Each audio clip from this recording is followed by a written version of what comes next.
UST's Cassie Carvalho, the next Dina Wong. Papi, malakas ang dating, mahusay mag-set.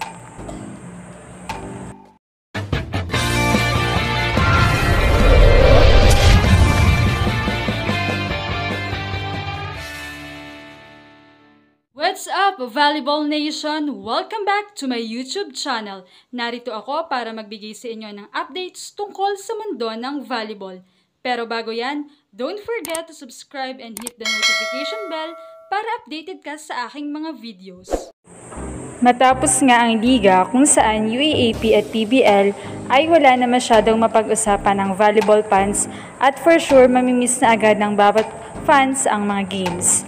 Kaya naman sa mga lumalabas na pictures at clips ni na best setter Cassie Carvalho from UST at Shoko Mucho setter Dina Wong kung saan sinasabing may pagkakahawig sila, not in terms of sa mukha naman, pero yung kilos, ang galawan nila. Kung titingnan din kasi si Cassie ay parang astig at hindi siya super girly. Kaya naman makikita ang similarities nila ni Wong.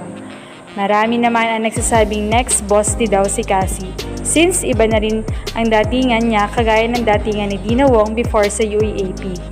Subalit may iba rin namang nagsasabing Cassie has her own way.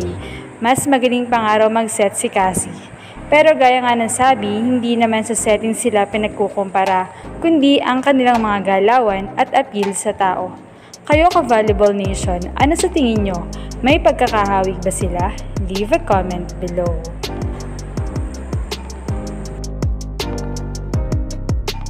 Thank you for watching and don't forget to subscribe. We'll be right back.